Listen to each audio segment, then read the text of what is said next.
ચલો રેડી. કરંટમાં આપણે આગળ જવાના છીએ. થોડું યાદ કરવાનો પ્રયત્ન કરીએ કે ભાઈ લાસ્ટ ટાઈમ આપણે કંઈ મહત્વની વાતો કરી હોય એમાંથી કયા કયા પ્રશ્નો છે આપણા માટે મહત્વના સાબિત થઈ શકે. બરાબર. સૌથી પહેલા આપણે વાત કરી હોય વ્યક્તિ વિશેષમાં વડાપ્રધાન નરેન્દ્ર મોદી સાહેબને યાદ કર્યા હોય અને એમાં આપણે એવું કીધું હતું 3 દેશની મુલાકાતે ગયા હતા. સાયપ્રસ, પછી કેનેડા અને હજુ ક્રોએશિયા. બરાબર. એમાં આપણે 2 દેશનું ખાસ કામ હતું. એક સાયપ્રસનું, કારણ કે સાયપ્રસ છે એણે પોતાનું સર્વોચ્ચ પુરસ્કાર હતો, સર્વોચ્ચ સન્માન છે એ વડાપ્રધાનને આપ્યું.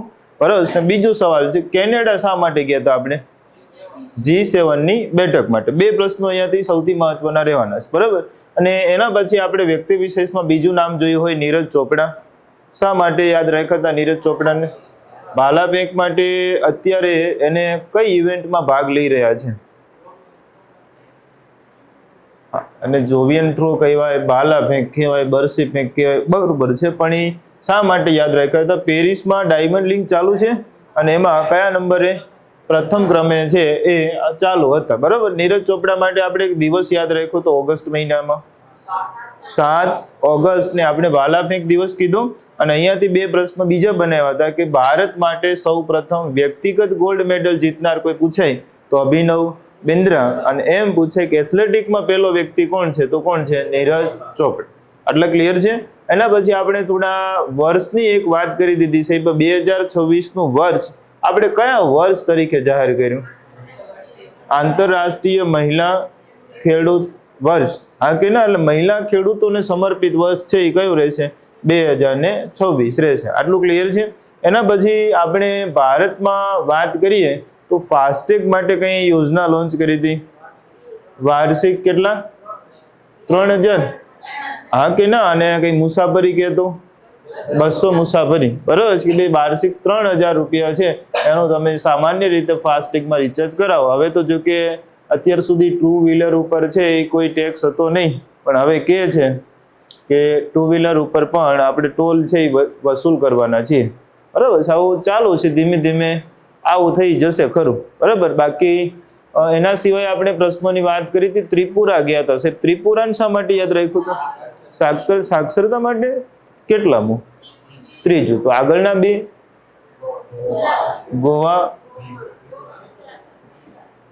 ગોવા હતું કે નહોતું? એ તો સાહેબ શા માટે યાદ રાખ્યું હતું? એ તો યુસીસી માટે યાદ રાખ્યું હતું. ગોવા આઝાદી પહેલાનું યુસીસી લાગુ કરનારું છે. અને પછી ઉત્તરાખંડ 2.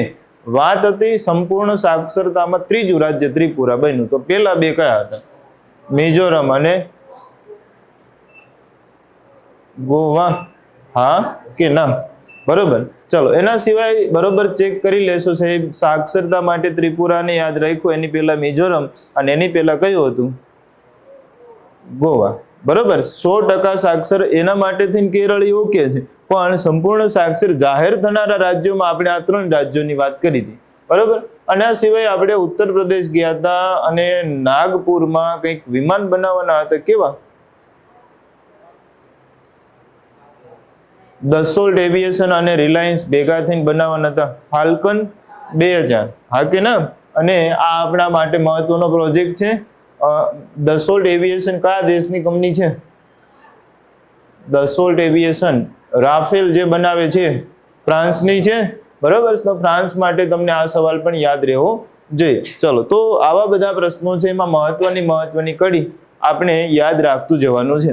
આજે પણ આપણે વાત શરૂ વ્યક્તિ વિશેષથી કરીશું સાહેબ, કે આ અઠવાડિયામાં આપણા માટે મહત્વના વ્યક્તિ કહી શકાય એવા કયા કયા પ્રશ્નો છે એ મહત્વના છે. સૌથી પહેલા આપણે વડાપ્રધાન શ્રીનું નામ લખીશું. મોદી સાહેબ તાજેતરમાં આ દશકાની સૌથી મોટી વિદેશ યાત્રા ઉપર ઉપડી ગયા છીએ આપણે. બરોબર ને? આ વખતે કારણ છે, ગયા વખતે G7 માટે ગયા હતા, આ વખતે શેના માટે જઈ રહ્યા છે કોઈને ખ્યાલ છે? બ્રિક્સ સમિટ માટે થઈને આપણે જઈ રહ્યા છે. અને બ્રિક્સ સમિટ છે એ ક્યાં યોજાવાની છે સાહેબ? બ્રાઝિલમાં. બરોબર. હવે આ બ્રિક્સ સમિટ માટે આપણે આયોજન કરીને જઈ રહ્યા છીએ, પણ આની માટે થઈ આપણે એની આસપાસના ઘણા બધા દેશો છે એની મુલાકાત લેવાના છે, બરાબર. એમાં આજની તારીખ સુધીમાં આપણે વાત કરીએ તો 2 દેશની મુલાકાત આપણે લઈ લીધી છે. ગાના, બરાબર છે, અને ગાના છે એને પણ સર્વોચ્ચ પુરસ્કાર આપ્યો છે. હવે તો મને ક્યારેક ક્યારેક તો એવું લાગે છે કે આ એક પ્રકારનો ટ્રેન્ડ થઈ ગયો છે કે વડાપ્રધાન કોઈ દેશની મુલાકાત જઈને એટલે એ દેશના જે કંઈ સર્વોચ્ચ નાગરિક પુરસ્કાર હોય એનાથી આપણને સન્માનિત કરે. જો કે આના માટે પણ થોડી મહત્વની વાતો એ છે કે આપણામાં એટલી લાયકાત હોવી જોઈએ, પણ તકલીફ એ છે કે આપણે પાછું શું છે ભણવાનું ખરું ને. હવે પ્રશ્ન મને એવું લાગે છે કેમ પૂછાય છે નીચે પૈકી કયા દેશનું નાગરિક સન્માન મળેલું નથી. અત્યાર સુધી તો આપણે સીધો પ્રશ્ન યાદ રાખતા ને સૌથી વધારે કોને, તો કે નરેન્દ્ર મોદી સાહેબને, બરાબર છે. હવે એવો પ્રશ્ન પણ બની શકે, બરાબર છે. ગાના છે એનું સર્વોચ્ચ પુરસ્કાર છે એ આપણને મળે છે. એના સિવાય ત્રિનાદ છે એનો પુરસ્કાર પણ અહીંયા જ આપણને મળશે. તો ત્રિનિદાદ અને ટોબેગો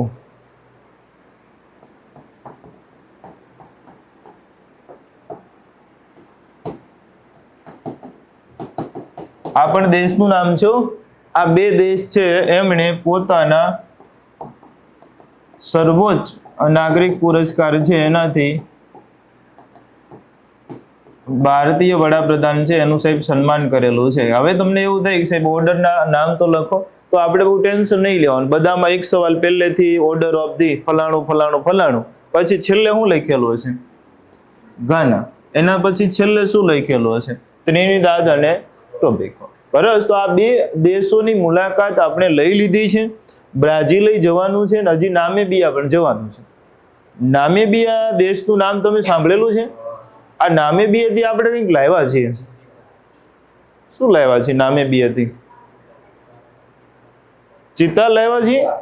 આફ્રિકન દેશ છે કે નહીં નામીબિયા? બરાબર છે. અને ત્યાંથી ચિત્તા લાવી અને મધ્યપ્રદેશમાં આપણે રાખ્યા છે. અને હવે તો એનો ઘણો પરિવાર ધીમે ધીમે વધી ગયો છે. ક્યાં આપણે રાખ્યા હતા કોઈને યાદ છે? કુનો નેશનલ પાર્ક, બરાબર છે. ચલો, તો આપણે અત્યારે એટલો પ્રશ્ન ખાલી ધ્યાનમાં રાખીશું કે વડાપ્રધાન છે બ્રિક્સ સમિટ માટે જઈ રહ્યા છે. ક્યાં યોજાશે? તો જવાબ શું હશે? બ્રાઝિલ. આ સવાલ પૂછાય. G7 ક્યાં યોજાય છે? G7 કેનેડામાં. બ્રિક્સ પૂછાય તો બ્રાઝિલ. અને આની સાથે સાથે જો આપણે જૂનું એક લખવું હોય તો આપણે કયા દેશ છે એનું સાયપ્રસ છે એનું પણ સર્વોચ્ચ નાગરિક સન્માન મેળવ્યું. જો ધ્યાન રાખજો આ બધા દેશના નામ છે. ગાના, ત્રિનિદાદ અને ટોબેગો. આ તમાકુ નહીં વાંચવાનું, બરાબર છે. અને સાયપ્રસ. આ ત્રણેય દેશના સર્વોચ્ચ પુરસ્કાર વડાપ્રધાનને મળ્યા છે, બરાબર. ચલો, ઓકે. એના સિવાય આપણે તમને થોડા હવે જૂના અને જાણીતા ફેમસ નામ આપીએ સાહેબ. એક નામ આપણે લખવું છે, શુભમન ગિલ. ઓળખો છો? હમણાં ખૂબ ચર્ચામાં છે. ક્યાં છીએ અત્યારે આપણે? ઇંગ્લેન્ડમાં છીએ. અને શું રમીએ? T20 વન ડે ટેસ્ટ ચાલુ છે અને સદી ફટકારી કેવી? બેવડી સદી ફટકારનાર પ્રથમ ભારતીય કપ્તાન. બેવડી સદી સૌથી વધારે રન, તોય જવાબ શું આવશે? શુભમન ગિલ આવશે. હવે અત્યાર સુધી એવું હતું બેવડી સદી છે ને એ અગાઉ ફટકારી તો છે. કોને ફટકારી? કોઈને યાદ છે? બેવડી સદી ફટકારી હોય એવું કોઈને યાદ છે? સચિન તેંડુલકર, સહેવાગ, બરાબર. પણ ત્યારે એ ક્યાંય કેપ્ટનમાં હતા નહીં. એટલે હવે પ્રશ્ન એવો બન્યો કે વિદેશની આમ અથવા તો ટેસ્ટ ક્રિકેટમાં બેવડી સદી ફટકારનાર ભારતીય કેપ્ટન કોણ બન્યું? તો જવાબ શું આવશે? શુભમન ગિલ. પહેલી ઇનિંગમાં બેવડી, બીજામાં સદી ફટકારી ને પછી 400 ઉપર રન કર્યા. બ્રાયન લારાનો રેકોર્ડ પણ આપણે તોડી નાખ્યો છે, બરાબર. કે જે રેકોર્ડ અત્યાર સુધી કોઈ નહોતું તોડી શક્યું. એમાં હવે શુભમન ગિલ છે એને ટેસ્ટમાં આ બધાના રેકોર્ડ તોડ્યા. આપણા માટે સીધો સવાલ, બેવડી સદીની પાછળ કયો શબ્દ લાગે? કપ્તાન લાગે. તો જવાબ શું આવે? શુભમન ગિલ. પણ એમ પૂછાય કે ટેસ્ટમાં સૌથી વધારે રન કરવાનો રેકોર્ડ ભારતીય કપ્તાન, તોય જવાબ શું આવશે? શુભમન ગિલ, બરાબર છે. એટલે કે તો જો તમે ક્રિકેટના શોખીન હોય ને તો તમારે કાંઈ જરૂર જ નથી. ક્યારે છગ્ગો માર્યો ને ક્યારે બાઉન્ડ્રી, એ તમને યાદ હોય. ક્યારે ચૂકી ગયા ને કોણ અમ્પાયર હારે બાંધ્યું ને બધું ખબર હોય. બરાબર, તમે ક્રિકેટ વિશે જાણતા જ નથી તો તમારે ગોખીને જવાનું કે ભાઈ આ શુભમન ગિલ નામના વ્યક્તિ છે, એમને આપણે વ્યક્તિ વિશેષમાં આમની જેમ યાદ રાખવાના, આ રહી જાય, આનું ધ્યાન રાખવાનું. બરાબર, ચલો ક્રિકેટરોની જ વાત હાલે છે તો એક સવાલ હજુ આપણે પૂછી લઈએ. કેપ્ટન કુલ, આવું કઈ સાંભળ્યું છે તમે? આ કોનું નામ છે કેપ્ટન કુલ? MS ધોની. બરાબર ને, હવે ધોની સાહેબ નિવૃત્ત થઈ ગયા છે એટલે એમણે પોતાની રમત ગમત માટેની જે એકેડમી ચલાવવાના છે અને એના માટે થઈ આ કેપ્ટન કુલ નામનું જે છે એ એમણે ટ્રેડમાર્ક રજીસ્ટ્રેશન કરાયો છે.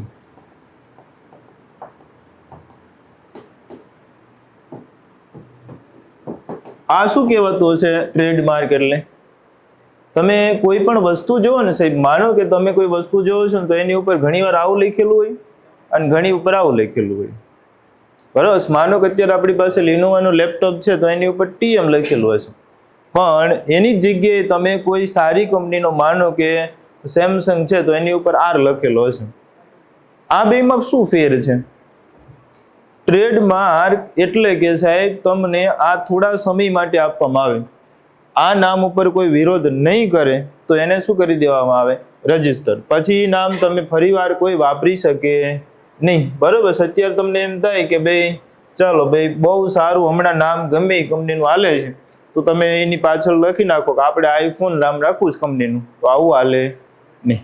બરોબર, એકવાર રજીસ્ટર થઈ ગયા પછી એ નામ કોઈ વાપરી શકતું નથી. તમને એમ થાય કે હાલને દૂધનું કંપની ચાલુ કરવી છે, નામ રાખવું છે અમૂલ, અને એમાં પાછું આપણે સ્લોગન રાખવું છે અમૂલ દૂધ પીતા હે ઇન્ડિયા, તો ઓલા ઘરે આવે સીધા. બરોબર, કે આ નામ તમે ફરીવાર વાપરી શકો નહીં. તમને હમણાંની ગયા અઠવાડિયાના સમાચાર જો તમે જોયા હોય તો રાજકોટમાં સહકારી મંડળી સંબંધિત વાત છે કે એના જેવો લોગો અને એવા જેવું જ સૂત્ર વાપરી તમે શકો નહીં. બરોબર, નહીતર તો આપણે બધા હવે તમે જો અત્યારે આ બ્રાન્ડ ફેમસ છે જીઓ. બરોબર, એટલે તમે જો અત્યારે જીઓ છે ને દૂધ આવે છે, તમને ખબર છે? હા, પણ ઈ જીઓ દૂધ આવું આવે છે, કંપની નામ આવો છે. બરોબર, સી બોલે જીઓ જ તે, પણ એને આ રીતે જોઈ કેમ ન, નહીતર તો આપણે સીધું ન છાપી દેવી, તો આવું હાલે નહીં. બરોબર, ટ્રેડમાર્ક છે એ 3 વર્ષ સુધી સામાન્ય રીતે છે, જો કોઈ વિરોધ ન કરે તો એને શું મળી જાય? રજીસ્ટર થઈ જાય. એટલે કેપ્ટન કુલ નામ પછી કોઈ વાપરી શકશે નહીં. બરોબર, તો MS ધોની માટે ક્યાંક સાઈડમાં આવો ખૂણે ખાંચરે સવાલ પડ્યો હોય તો આવી શકે. બાકી તમને કોણ પૂછાશે? શુભમન ગિલ. એના પછી વ્યક્તિ વિશેષમાં આપણે નામ લખવું છે પરાગ જૈન. આ નામ ચર્ચામાં આવ્યું હમણાં. ચલો, પરાગ જૈન સેના વડા બન્યા છે રો. મને કોઈ કહેશો આ રો શું છે? Research and analysis wings.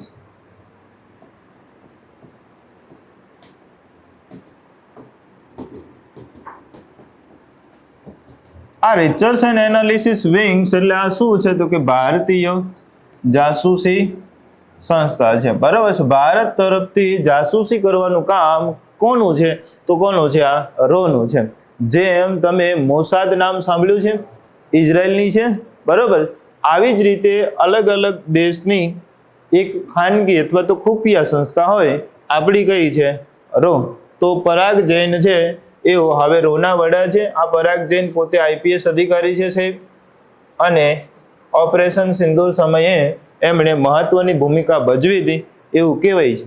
આ પરાગ જૈન છે એ જમ્મુ કાશ્મીર બાબતે પણ નિષ્ણાત હોવાનું માનવામાં આવે છે, અને તો જ આપણે અહીંયા બનાવવા પડે ને.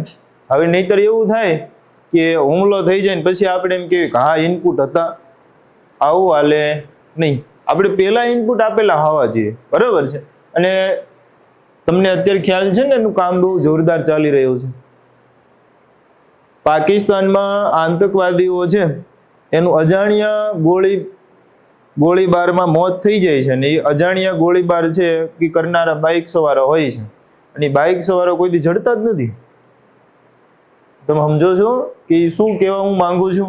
કે પાકિસ્તાનમાં વીણીને આતંકવાદી સાફ થઈ રહ્યા છે, અને કોણ મારી રહ્યું છે ને હજી કોઈને ખબર પડી નથી. આપણે બસ રાજી રહેવાનું કે આપણને ખબર નથી. આપણે ડાયા ડમરા જ છીએ ને, બરોબર.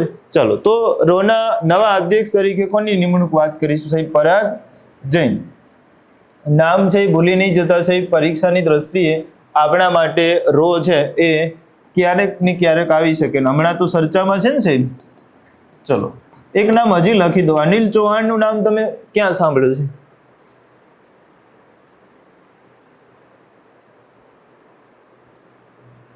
નહીં? ચલો, હું તમને બીજો સવાલ પૂછું. ભારતના હાલના સીડીએસ નું નામ જણાવશો?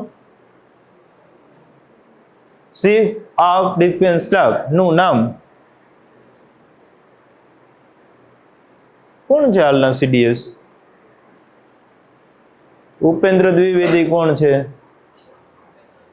ઉપેન્દ્ર દ્વિવેદી કોણ છે? આ સીડીએસ છે.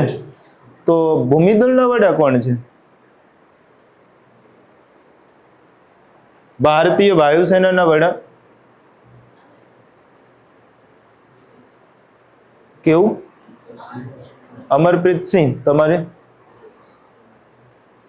તો નૌકાદળના વડા કોણ છે?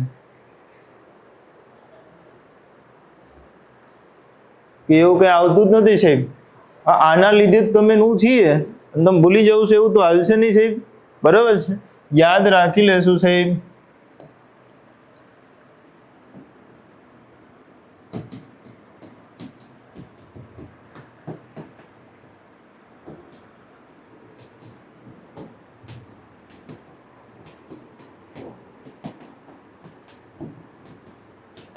ભારતના હાલના સીડીએસ અનિલ ચૌહાણ, બરાબર.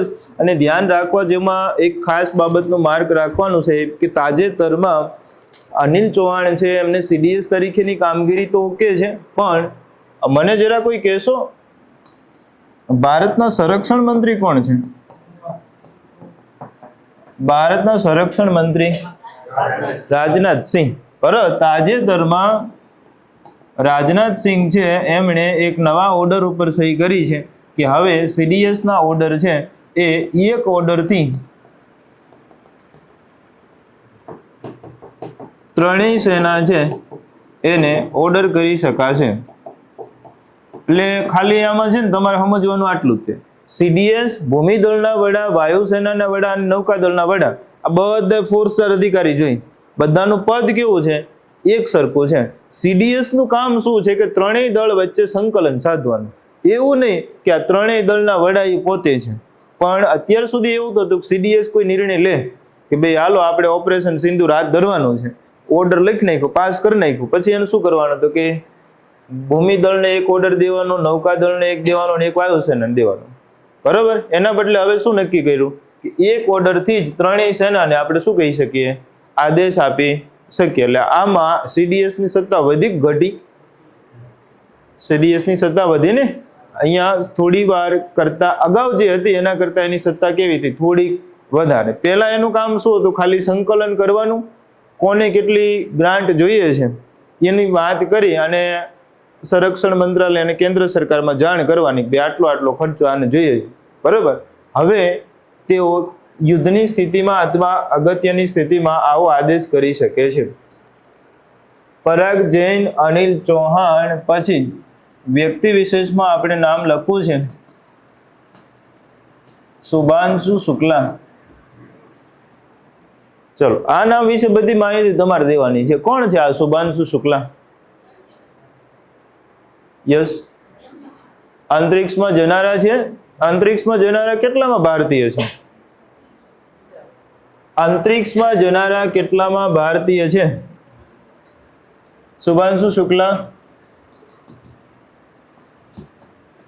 અંતરિક્ષમાં જનારા બીજા ભારતીય. સાહેબ, બીજા ભારતીય હોય તો પેલું કોણ હતું? સૌ પ્રથમ ભારતીય તો તમને જવાબ આવડતો હોવો જોઈએ અને બધાને આવડે છે. રાકેશ શર્મા. બરાબર છે. રાકેશ શર્મા છે કયા દેશથી ગયા હતા? છે રશિયાથી. બરાબર છે. રશિયા તરફથી ભારતીય કોઈ અવકાશ યાત્રી ગયું હોય તો એ કોણ છે? રાકેશ શર્મા છે. બરાબર છે. અને એ સમયે છે ઇન્દિરા ગાંધી વડાપ્રધાન હતા અને ઇન્દિરા ગાંધીએ રાકેશ શર્મા સાથે વાત કરી હતી ત્યારે એવું કીધું હતું કે ભારત કેવો દેખાય છે અને ત્યારે એમણે જવાબ આપ્યો હતો સારે જહાં છે અચ્છા, બરાબર. પછી અત્યારે વડાપ્રધાન મોદી સાહેબ છે, મોદી સાહેબે ફોન કર્યો શુભાંશુ શુક્લાને અને ફરીને પૂછ્યું કે તમને ભારત કેવું લાગે છે, કે સારે જહાં છે અચ્છા. કેવું ન હોય, પોણી કલાક તો વાત કરી અને શુભાંશુ શુક્લાને એક જ જવાબદારી આપી છે કે આપણો નવો જે પ્રોજેક્ટ આપણે આવતા વર્ષ સુધીમાં લોન્ચ કરવાના છીએ અને એનું નામ છે ગગનયાન. આ ગગનયાન છે એના માટે તમારે તૈયારી પૂરતી કરવાની છે, કારણ કે કોઈકને જ ખબર હોવી જોઈએ ને કે આકાશમાં જઈને શું કરવાનું છે, બરાબર. તો અહીંયા અંતરિક્ષમાં જનારા બીજા ભારતીય ગગનયાન, યાદ રાખશો, ભારતનું સૌ પ્રથમ માનવ અવકાશયાન. પ્રશ્ન પૂછે કે ભારતનું પોતાનું, ભારતથી આપણે કોઈ વ્યક્તિને સીધા અવકાશમાં લઈ જવાના છે, એ મિશનનું નામ શું છે? આપણે ગગનયાન રાખ્યું છે, બરાબર. અને એ ગગનયાન માટે થઈને ટોટલ 4 અંતરિક્ષ યાત્રીઓ તાલીમ લઈ રહ્યા છે. એ 4 માંથી એક એટલે કોણ? શુભાંશુ શુક્લા. હજી 3 જણા ઓલરેડી ટ્રેનિંગ રશિયામાં પતાવી અને હવે ભારતમાં બેંગલુરુ ખાતે ટ્રેનિંગ લઈ રહ્યા છે, બરાબર. આ ટ્રેનિંગ કેમ એટલી બધી લેવી પડતી હશે? તો સૌથી મહત્વની વાત છે કે સાહેબ ત્યાં ગુરુત્વાકર્ષણ બળ છે નહીં. હવે વિચાર કરો છો ખરેખર ચુકાઈ ગયું હોય તો કેવી માથાકૂટ થઈ જાય. તમે જોયું સાહેબ કે ત્યાં અહીંયાથી જે કેબિનમાં બેસીને જાય છે ને, અહીંયાથી અવકાશ યાત્રીઓ ઇન્ટરનેશનલ સ્પેસ સ્ટેશન, તમને ખ્યાલ હોવો જોઈએ કે Shubhanshu Shukla international space centre ઉપર અથવા ઇન્ટરનેશનલ સ્પેસ સ્ટેશન ઉપર પહોંચનારા પ્રથમ ભારતીય છે. આ રાકેશ શર્મા માત્ર ક્યાં ગયા હતા? અવકાશમાં. આ ક્યાં ગયા છે? ત્યાં સ્ટેશન ઉપર. ઇન્ટરનેશનલ સ્પેસ સ્ટેશન એ શું છે ખબર છે? કે અવકાશમાં કૃત્રિમ રીતે બનાવેલું એક નાનું એવું સંશોધન કેન્દ્ર કે જેમાં રહીને શું કરી શકાય છે? અભ્યાસ કરી શકાય. આ ઇન્ટરનેશનલ સ્પેસ સ્ટેશન છે ને સાહેબ, એ 3 દેશોએ બનાવેલું: અમેરિકા, રશિયા અને ચીન. આ ઇન્ટરનેશનલ સ્પેસ સ્ટેશન 3 દેશે બનાવ્યું અને એમાં પેલા G8 હતું. હવે રશિયાએ કોના ઉપર હુમલો કરી દીધેલો છે અત્યારે? કોણ બાદે? રશિયા રે યુક્રેન ઉપર હુમલો કર્યો છે, એટલે આ આખામાંથી કોને કાઢી નાખ્યું? રશિયાને કાઢી નાખ્યું, બરાબર. ને રશિયાને કાઢી નાખ્યું એટલે અત્યાર સુધી કેવી કામગીરી હતી? અમેરિકા અને ચીન આ બેનું કામ હતું ઇન્ટરનેશનલ સ્પેસ સ્ટેશન છે ને રિપેર કરવાનું, કોઈ પણ ટેકનિકલ ક્ષતિ થાય તો ધ્યાન રાખવાનું. રશિયાનું કામ શું હતું ખબર છે? કે અહીંયાથી અવકાશ યાત્રીને ત્યાં લઈ જવાના અને ત્યાંથી પાછા લઈ આવવાના. એક બેન અઠવાડિયા માટે ગયા હતા ને કેટલાય મહિના રહીને પાછા આવ્યા. સુનિતા વિલિયમ્સ. આ કેમ પાછા આવ્યા? લોચો તમને ખબર પડી કે રશિયાએ આમાં અમને પ્રોગ્રામમાં કાઢી નાખ્યા હતી કે કાંઈ વાંધો નહીં, હું કોઈ લઈ નહીં જાઉં, લાવીશ નહીં. એટલે તમે સમજ્યા? જે અહીંયા હતા ત્યાં આયા હતા અહીં. પછી આપણે ખાનગી આ મિશનો દ્વારા છે મોકલી તો દીધા, પાછા લાવવા માટે 6 દિવસની બદલે 6 મહિના થયા.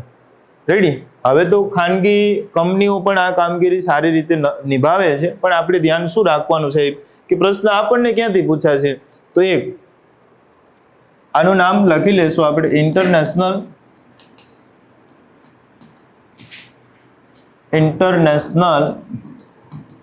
Space station. International space station ઉપર જનાર પ્રથમ ભારતીય, તો જવાબ શું આવશે? શુભાંશુ શુક્લા, બરોબર. એમ પૂછાય કે અવકાશમાં જનારા કેટલામાં ભારતીય, તો જવાબ શું લખવાનો? બીજા લખવાનો, બરોબર છે. આ નાસાનું જે કેનેડી સ્પેસ સેન્ટર છે અમેરિકામાં, એમોક્સિયન 4 થી તેઓ અંતરિક્ષમાં ગયા છે, બરોબર. ને સૌથી મહત્વનું હોય છે ત્યાંની ડોકિંગ સિસ્ટમ. આ ડોકિંગ સિસ્ટમ શું કહેવાય તમને ખ્યાલ છે? તો કે સાહેબ આ ટાઈપની છે ને એની કેબિન હોય, આમાંથી 3 જણા ગયા. માનો કે આપણે એવું કહીએ કે ભાઈ આમાં 3 જણા બેઠા છે, આ અવકાશમાં ગયા. અહીંયા આપણું આ ઇન્ટરનેશનલ સ્પેસ સ્ટેશન છે.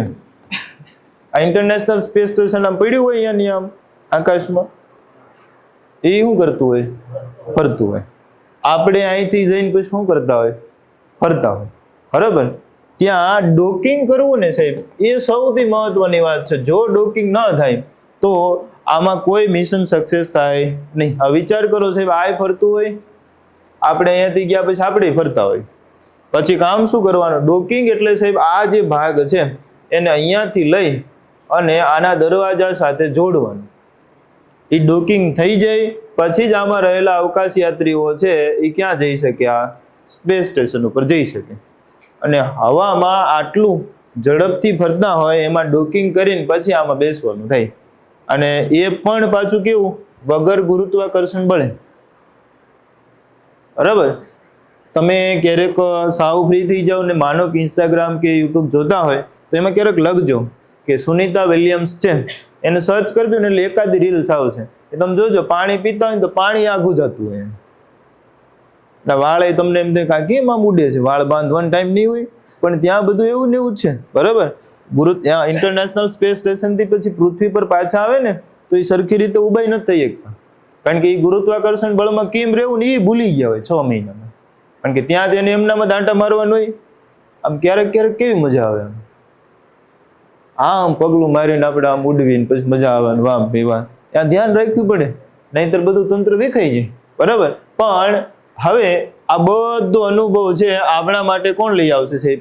શુભાંશુ શુક્લા. અને શુભાંશુ શુક્લા પછી આપણે પહેલી વાર જ્યારે ગગનયાન મિશન હાથ ધરીશું ત્યારે આપણી પાસે બધો જ અનુભવ હશે, બરાબર. અને આપણે આ કામગીરીમાં સફળ થઈએ એવી આપણે અત્યારથી જ અપેક્ષા રાખવાની છે.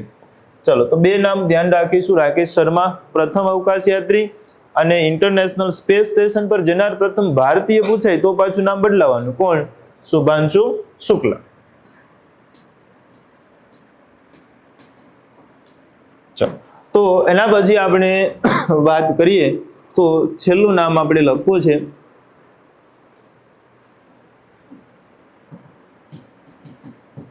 જો કે તમે બધા ઓળખો છો એટલે બહુ વધારે આપણે નામ એમનું નથી લખવાની જરૂર. વિકાસ સહાય ઓળખો છો? કોણ છે આ વિકાસ સહાય? લે, ગુજરાત રાજ્ય પોલીસ વડા ડીજીપી. ગુજરાત રાજ્યના રાજ્ય પોલીસ વડા તરીકે ડીજીપી તરીકેનો એમનો કાર્યકાળ હમણાં પૂરો થયો અને હવે એમનો કાર્યકાળ વધારી દેવામાં આવ્યો છે. કેટલો? 6 મહિના. ડીજીપી તરીકે એમનો કાર્યકાળ છે એ 6 માસ છે એ વધારાયો. આ વધાર્યો એને એક્સટેન્શન એવો ગુજરાતીમાં અંગ્રેજીમાં કહેવાય કે એને કેટલા મહિનાનું એક્સટેન્શન આપ્યું? જવાબ શું આવશે? 6 મહિના. આ 6 મહિનાનું એક્સટેન્શન મળ્યું એટલે હવે 6 મહિના સુધી શું રહેશે? ડીજીપી રહેશે, બરાબર. વાત એવી હતી કે નવી મળશે એમાં તો ગોટરુ સાહેબનું નામે હતું, પછી મલિક સાહેબનું નામે હતું. મલિક નામ સાંભળ્યું છે? અમદાવાદમાં મિની બાંગ્લાદેશ સાફ કર્યું. અત્યારે અમદાવાદના એ પોલીસ વડા છે, અમદાવાદ જિલ્લા પોલીસ વડા, બરાબર. એમનું નામે હતું. અને એક સુધીરભાઈ છે, આઈપીએસ જ છે. બઢતી પ્રમાણે જોઈએ ને તો એમનું નામ છે. હવે 6 મહિના વિકાસ સહાય રહેશે ને એટલે બઢતી વાળા છે એમને સ્કીપ કરવું પડશે. એટલે મને એવું લાગે છે કે મલિક સાહેબ કદાચ બને ગુજરાતના નવા ડીજીપી, બરાબર. આપણે વિકાસ સહાયને આની પહેલાની પોલીસની ભરતીથી ઓળખવા જોઈએ. એ સમયે લોકરક્ષક ભરતી બોર્ડ અને પીએસઆઈ એએસઆઈની બોર્ડના અધ્યક્ષ કોણ હતું? વિકાસ સહાય. અને પેપર ફૂટી ગયું. પછી આપણે પરીક્ષા રદ થઈ, બધા જે તે જિલ્લામાં ગયા હતા અહીંયાથી આવ્યા પાછા ધોયેલ મૂળા ઘોડે. એવું જ કેવું પડે ને, કારણ કે પછી તો પરીક્ષા કેન્સલ થઈ. પછી તો કલાકની વાર હતી, ત્યાં બહાર બેઠા બેઠા બધા પેપર વાંચતા હોય. લે ત્યારે કોઈને બોલાવે નહીં, કાંઈ નહીં, પેપરની બહાર શાંતિ. નહીતર તમે જો સામાન્ય રીતે પેપર દેવા જાય ત્યારે માહોલ કેવો હોય? એને બધા વાતો કરતા, એમાં 2 જણા કોઈ ઓળખીતા મળી જાય ને એવી વાત હોય. એમાં 10% એવા વિદ્યાર્થી હોય કે છેલ્લી ઘડીએ વાંચતા હોય, બાકી બધા ગપ્પા મારતા. આ તો 100% વાંચે બધા પાસે પેપર, કે માન મેળ આવ્યો, જીકી નાખ્યું, કરી નાખ્યું બધાનું, બરાબર ને. પછી હસમુખ કાકા આવ્યા ને, હા, હસમુખ પટેલ. અને અત્યારે આપણે ગોટરુ સાહેબના કાર્યકાળમાં હમણાં ભરતી પૂરી થશે, બરાબર, પૂરી થશે. પછી પાછી નવી 14,000 વાળી છે એ આવવાની વાત છે. એટલે આમાં તો શું હોય કે તૈયારી તમારે પૂરી પહેલેથી રાખવાની, બરાબર. અને હંમેશા આજ સુધીમાં જેટલી પણ વાર પોલીસની ભરતી આવી છે એનું પેપર હંમેશા સરપ્રાઈઝ રહ્યું છે. સરપ્રાઈઝ એટલે સમજો છો ને, કોઈ કહી શકે નહીં.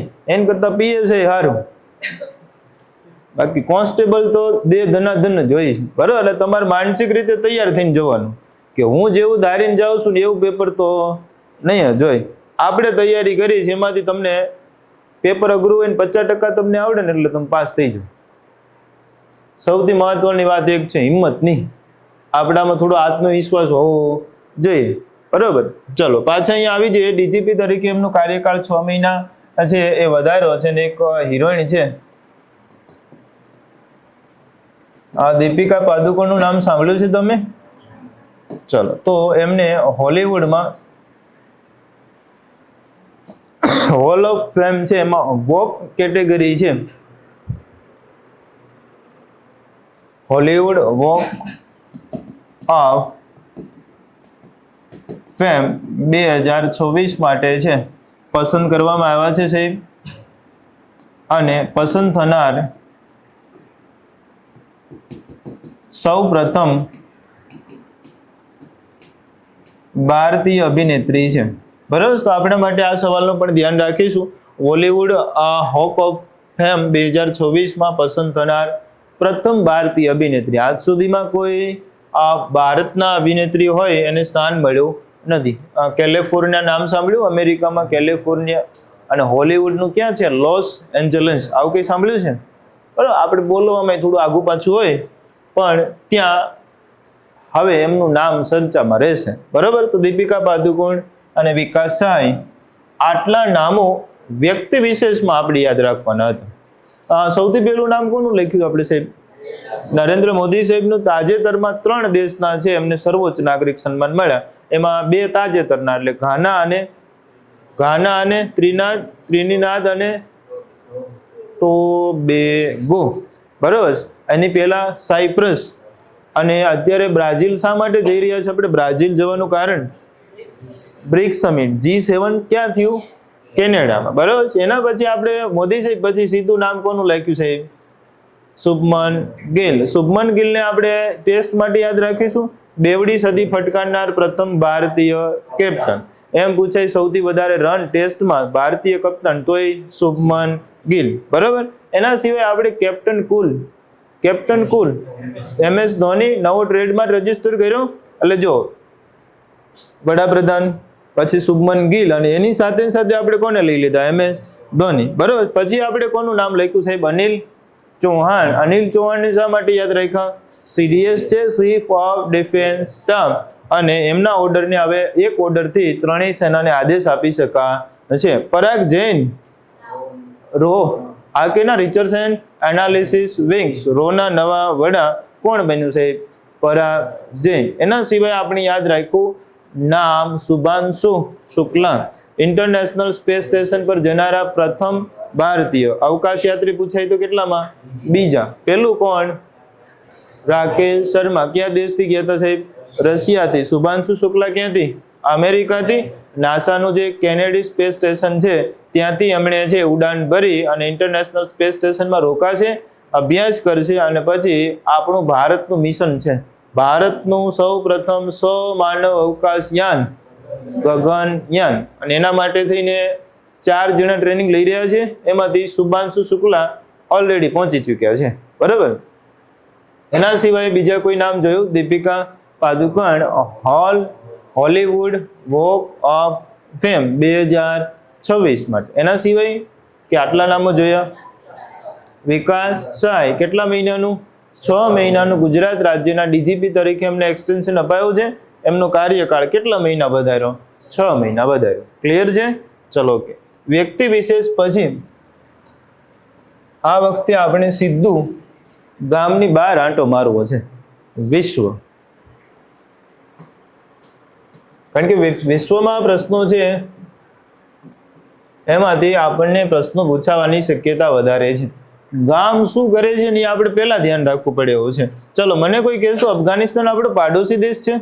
અફઘાનિસ્તાનમાં કોની સરકાર છે અત્યારે? તાલિબાન સરકાર ચાલુ છે ભાઈ. અત્યારે અફઘાનિસ્તાનમાં તાલિબાનની સરકાર ચાલુ છે. તાલિબાન સરકારથી જ પ્રશ્ન છે. કયા દેશે અફઘાનિસ્તાનની તાલિબાન સરકારને મંજૂરી આપી? રશિયા. તાલિબાન સરકારને વિશ્વમાં સૌ પ્રથમ મંજૂરી આપનાર દેશ કયો બન્યો? તો જવાબ શું આવશે? રશિયા. એટલે કે અફઘાનિસ્તાનમાં તાલિબાન સરકાર માટે આ બહુ સારું કહેવાય, કારણ કે તાલિબાન છે ને એ હકીકતે આતંકવાદી સંગઠનનું નામ છે, બરોબર. અને તાલિબાન છે વિશ્વના અનેક દેશોમાં તાલિબાન છે એને આતંકવાદી સંગઠનમાં કહેવામાં આવે છે.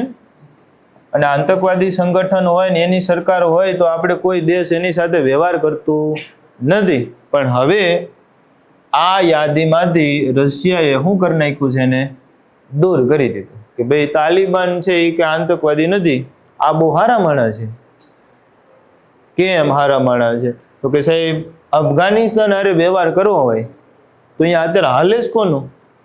તાલિબાનનું હાલે છે. હવે તમારે એને હારે વ્યવહાર કરવો છે અને તમે એમ કહો તમે ગુંડા છો, તમે હારા માણા નથી, પણ આપણે વેપાર કરવો છે તો એમ હાલે નહીં. પછી તાને સેટિંગ થયું કહેવાય ને, સેટિંગ થઈ ગયું કે ભાઈ રશિયા અને અફઘાનિસ્તાન વચ્ચે પહેલી વાર વિશ્વમાં આ સૌથી પહેલો મંજૂરી આપનાર દેશ બન્યો. હવે ધીમે ધીમે આ સંખ્યા વધશે કે નહીં વધે? વધશે.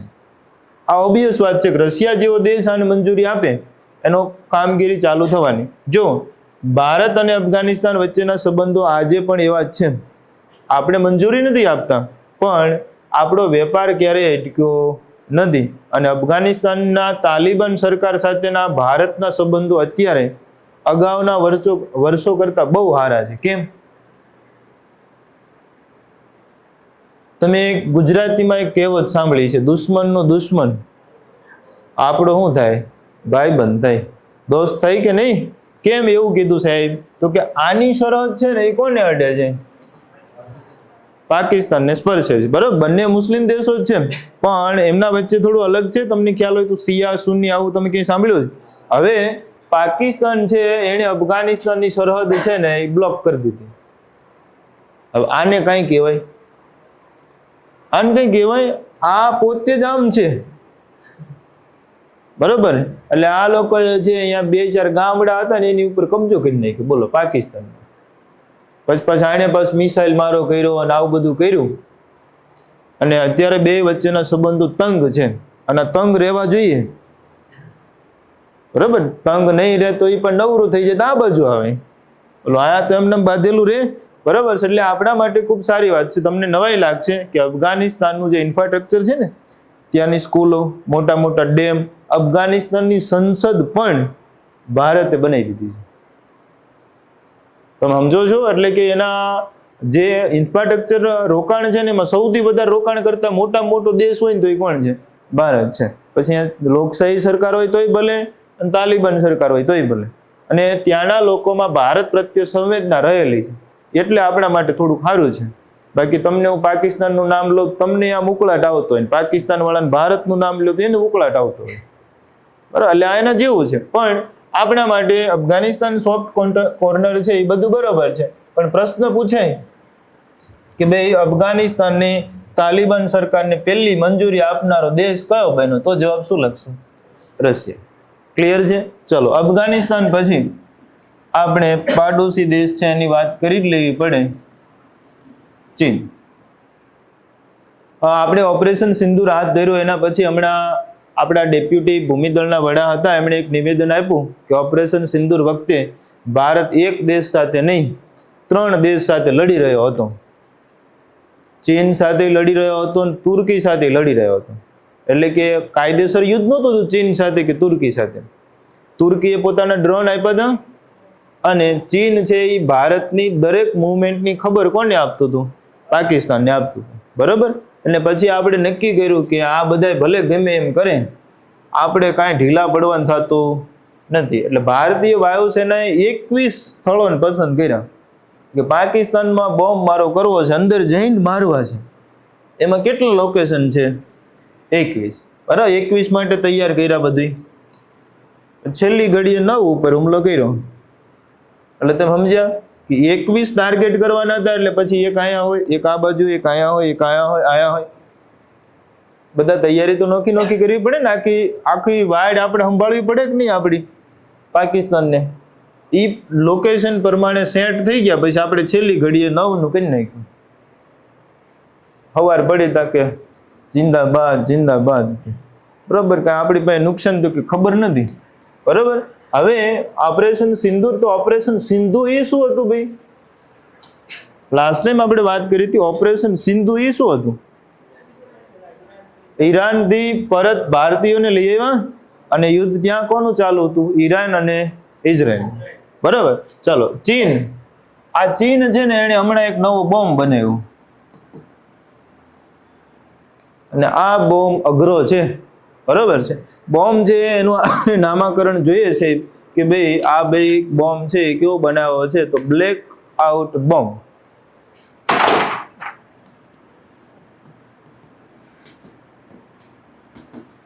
આ બ્લેકઆઉટ બોમ્બ છે એ ગ્રેફાઇટ નું બનેલો છે. આ બ્લેકઆઉટ શા માટે કહેવામાં આવે છે? કોઈને ખબર છે આ બ્લેકઆઉટ નો અર્થ શું થાય? સામાન્ય રીતે યુદ્ધની સ્થિતિમાં બ્લેકઆઉટ કરવાનું હોય છે. તો મને કોઈ કહેશો આ બ્લેકઆઉટ કઈ રીતે હોય? ઓપરેશન સિંદૂર વખતે તમે પોરબંદર, કચ્છ, રાજસ્થાન, પંજાબ અને જમ્મુ કાશ્મીરમાં આવા શબ્દો સાંભળ્યા છે. બ્લેકઆઉટનો અર્થ એવો થાય કે તમારે લાઇટ શું કરી દેવાની? બંધ કરી દેવાની. જેથી કરીને દુશ્મન દેશનું ફાઇટર જેટ ઉડતું હોય તો એને ખબર જ ન પડે કાંઈ સિટી છે તો બોમ્બ ક્યાં નાખે? બરાબર. હવે આને ઊંધું કર્યું. બોમ્બ એવો બનાવ્યો કે એ શું કરી નાખે? બ્લેકઆઉટ કરી નાખે. એનો અર્થ એવો થયો સાહેબ કે દુશ્મન દેશના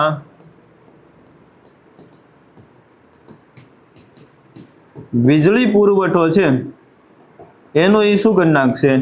નાશ કરી નાખશે. મને એમ કહો છે કે બે દેશો બાંધે છે અને તમે કોઈ એવા મિશન ઉપર છો અને અહીંયા લાઇટ જ નથી તો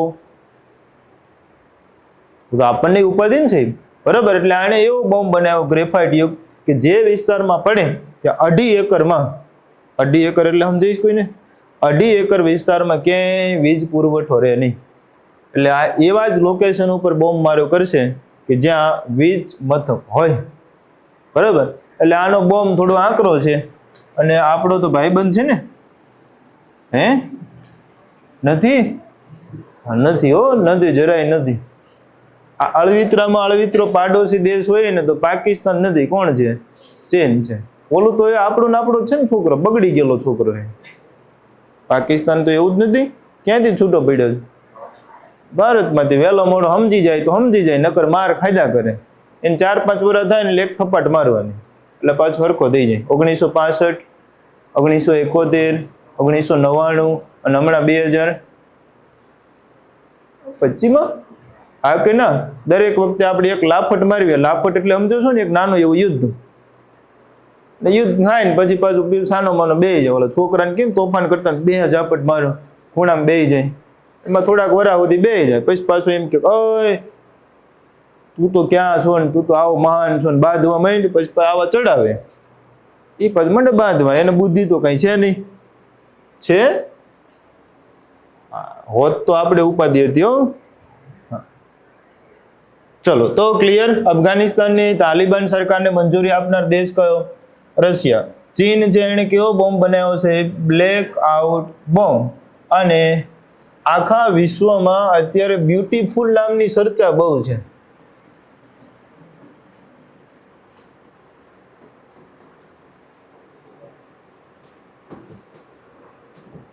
બ્યુટીફુલ એટલે આ સુંદર હોવું, છોકરીને કહેવા માટેનું બ્યુટીફુલ નથી હો, કે ફૂલને કહેવા માટેનું નથી. આ બિલનું નામ છે. બિગ બ્યુટીફુલ બિલ અમેરિકન સંસદમાં પસાર.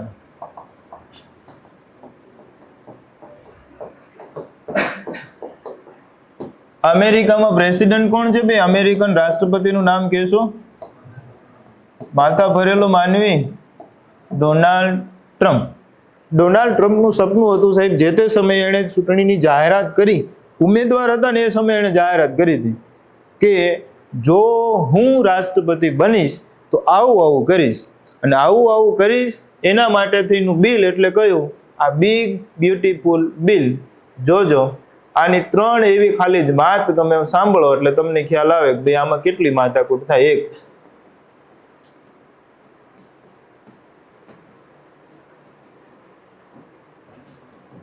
સામૂહિક દેશ નિકાલ. ડોનાલ્ડ ટ્રમ્પે એવું કીધું કે અમેરિકામાં જેટલા પણ ગેરકાયદેસર લોકો રહે છે બધાને આપણે શું કરવા? કાઢી મૂકવા છે. અને ભારતમાં 2 વિમાન મોકલ્યા, તમને યાદ તો છે ને કે નહીં? બરાબર, હાથકડી પહેરાવીને. હવે આવા ભારતીયો નહીં, આવા તો વિશ્વના બધા જ દેશોના લોકો ક્યાં પડ્યા છે? અમેરિકામાં પડ્યા છે. પણ અમેરિકામાં આજ સુધી દેશ નિકાલ માટે બહુ મહત્તમ કહી શકાય એવો કોઈ નિયમ કાનૂન છે નહીં. એટલે એણે એવું કીધું કે 1-2 નહીં, એક જણાને પકડે તો એની પાસે આખી પ્રોસેસ કરવાની, પછી એને ભારત મોકલવાનું. એને બદલે એણે એવું કીધું ગામ આખાને કાઢી મૂકવું. બરોબર. બીજું, જો આવું કરવું હોય તો પૈસાની વધારે જરૂર પડે, તો એણે શું કીધું? ટેક્સમાં શું કરો? વધારો કરો. બરોબર. ભારતમાં ટેક્સ છે, હા, અમેરિકામાં ટેક્સ છે, હા, આ ટેક્સમાં શું કરો સાહેબ? વધારો કરો. ત્રીજું અને સૌથી મહત્વનું, સંરક્ષણ ક્ષેત્રે એ ખર્ચ વધારી કરી શકે છે અને ખર્ચમાં એ વધારો કરશે. એટલે કે આ હજી 4 વર્ષ સુધી રહેશે, ત્યાં સુધી આખી દુનિયાની પથારી ફેરવી નાખશે. કેમ એમ કીધું કે આખી દુનિયાની પથારી ફેરવી નાખશે? આ જ્યાં હોય ત્યાં બાજશે. બરાબર. તાજેતરમાં એને નાટો દેશની જે મીટિંગ મળી, આવું નામ ક્યારેક તો સાંભળ્યું છે ને? North Atlantic Treaty Organization. NATO સભ્ય દેશને બધાને ધમકી મારી એ કે તમારું જે બજેટ છે એનો 5% સંરક્ષણ ખર્ચ વધારો, નહીતર કાલ તમારી ઉપર કોઈક હુમલો કરી જાય છે તો એમ નહીં. એવી નાટો સભ્ય દેશોનું સંગઠન શું છે તમને ખ્યાલ હોવો જોઈએ કે આમાં જે સભ્ય દેશો છે, માનો કે એમ કહું 40 દેશ છે, તો એમાંથી એક દેશ ઉપર કોઈ હુમલો કરે એટલે આપણે શું સમજવાનું? 40 દેશ ઉપર હુમલો થયો એટલે બધાને ભેગા થઈને એક સામે બાંધવા. આનું જગત જમાદાર રાજ કરે છે અમેરિકા. હવે એને શું કીધું ખબર? એ કે તમારે 5% ખર્ચ વધારો એટલે તમારે શું ખરીદવાના છે?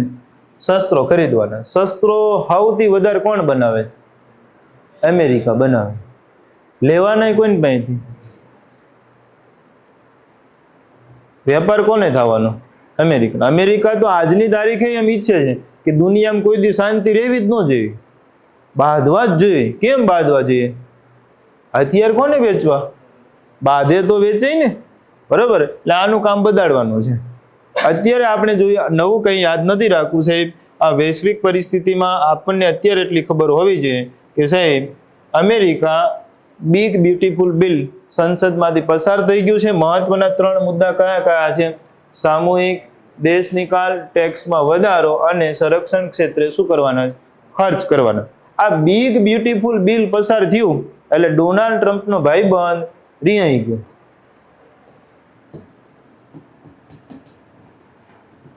આ નામ સાંભળ્યું છે? Alone Musk. આ એલોન મસ્કને કેટલા જણા ઓળખે છે? નામ સાંભળ્યું. ઓળખે એટલે આપણા ભગા નથી પણ ખબર હોય. વિશ્વના સૌથી ધનિક વ્યક્તિમાંથી એક.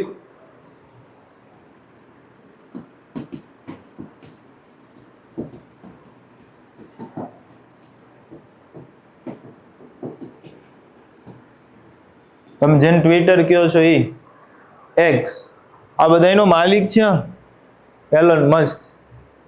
હવે એલોન મસ્ક એ વ્યક્તિ છે કે જેણે ડોનાલ્ડ ટ્રમ્પને જીતાડ્યા છે. આને જીતાડવા હાટું થઈને આને અબજો રૂપિયાનો ખર્ચો કરેલો છે. 2 ભાઈબંધ છે. રાષ્ટ્રપતિ બન્યા પછી ડોનાલ્ડ ટ્રમ્પે છે, એલોન મસ્ક છે, એને એક ડોઝ નામનું મંત્રાલય પણ સોંપી દીધું. નવું મંત્રાલય બનાવ્યું, નવું મંત્રાલય આપ્યું કે આ કામગીરી તમારે કરવાની. પછી 2 ભાઈબંધ બાંધ્યા એટલે કઈ રીતે કે હવે એમને વચ્ચેની તિરાડ સામે આવી રહી છે. અને એલોન મસ્કે એવું કીધું હતું કે જો અમેરિકન સંસદમાંથી આ બિલ પસાર થઈ જશે તો અમેરિકા છે ને એ નાદાર થઈ જશે. હું આવું થવા દઈશ નહીં, અને હું નહીં થવા દઉં તો હું નવી રાજકીય પાર્ટી બનાવીશ, અને એ રાજકીય પાર્ટીનું નામ રાખીશ અમેરિકન પાર્ટી અથવા અમેરિકા પાર્ટી. એટલે આ બિગ બ્યુટીફુલ બિલ હવે શું થઈ ગયું? પસાર થઈ ગયું. પસાર થઈ ગયું પછી આપણે બોલેલું પાળવું પડે ને. એટલે હવે નવી પાર્ટી બનાવવાના. શું નામ રાખવાના? America party. તકલીફ કેવી છે ખબર? એલોન મસ્ક માટે સૌથી મહત્વની અને અઘરી બાબત છે ને એનું જન્મ સ્થળ.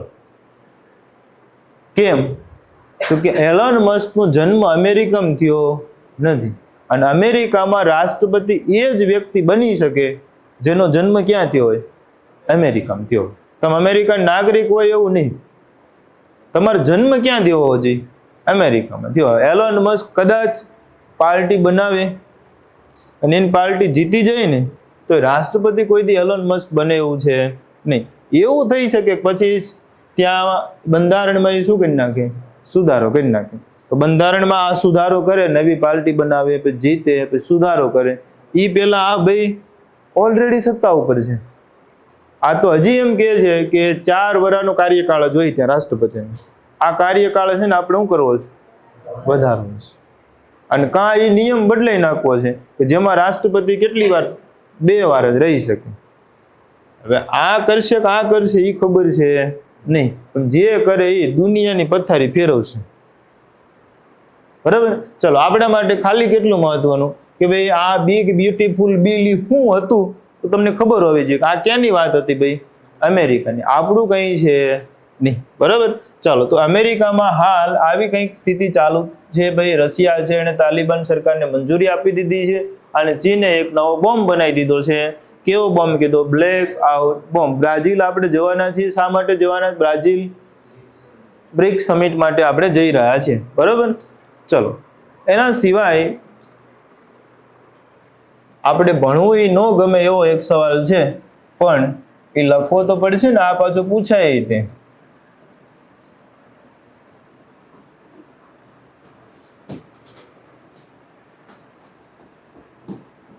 બરોબર? આપણે ચોરને જ કીધું છે કે તાર ચોરી કોણ કરે એનું ધ્યાન રાખવાનું. બરોબર? યુએનએસસી નું અધ્યક્ષ હવે કોણ છે? પાકિસ્તાન છે. યુએનએસસી એ શું છે સાહેબ? પેલા તમને યુએન નું આવડે છે? યુનાઇટેડ નેશન, સંયુક્ત રાષ્ટ્ર આવું કહેવાય છે ને. બરોબર? ચલો, યુએનએસસી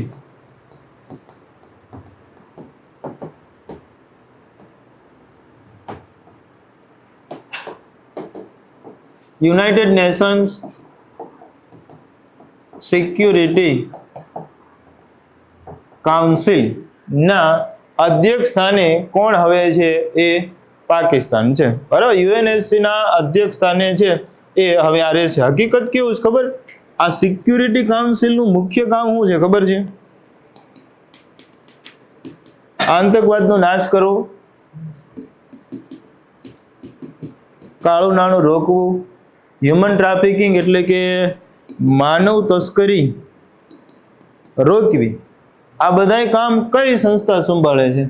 યુએનએસસી. હવે આ યુએનએસસી નો સાહેબ કોણ બન્યો? હવે કેવી મજા આવશે આને કેવી મજા આવશે કે આ તો બધું મોસાળમાં માં પીરસનારી હું સાહેબ છે, તમ તાર છૂટા ફરો એમ. પણ આવું આપણે યાદ રાખી લેશું ભાઈ યુએનએસસી છે એના અધ્યક્ષ સ્થાને હાલ કયો દેશ છે? તો જવાબ શું આવશે? પાકિસ્તાન આવશે. બરાબર? આ આપણને ખ્યાલ હોવો જોઈએ. ચલો, આટલા પ્રશ્નો વિશ્વ લેવલે યાદ રાખવાના છે. એના પછી ગુજરાતથી આપણે થોડા પ્રશ્નો જોઈ લઈએ. હમણાં આપણું સત્ર ચાલુ થયું નવું પ્રાથમિક શાળામાં, અને પ્રાથમિક શાળામાં આપણે શું ઉજવ્યું? પ્રવેશ ઉત્સવ. કેટલામો આ શાળા પ્રવેશોત્સવ હતો? કોઈને યાદ છે? કેટલામું ચરણ હતું? કોઈને યાદ છે? 23મું.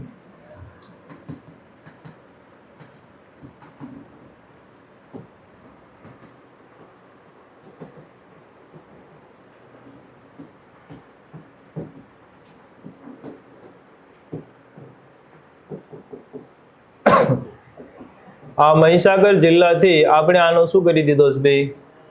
શુભારંભ કરી દીધો છે. બરાબર? એટલે પ્રશ્ન અહીંયા બે રીતે પૂછી શકે છે. અને આવો સવાલ હોય પણ છે, ધ્યાન રાખશું આપણે કે ભાઈ આ વર્ષે શાળા પ્રવેશોત્સવની શરૂઆત કયા જિલ્લાથી કરવામાં આવે, તો આપણો જવાબ શું હોય? મહીસાગર. હવે એક સવાલ એનો એ પણ છે કે આ શાળા પ્રવેશ ઉત્સવની શરૂઆત કોના હસ્તે કરી હશે? ગુજરાત રાજ્યના મુખ્યમંત્રી. ગુજરાત રાજ્યના મુખ્યમંત્રી કોણ છે ભાઈ? ભૂપેન્દ્રભાઈ પટેલના હસ્તે.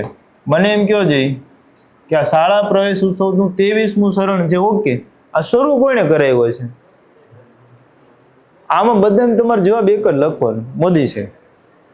યોજના ગમે એ હોય, શરૂ આપણે જ કરી હોય, બરાબર.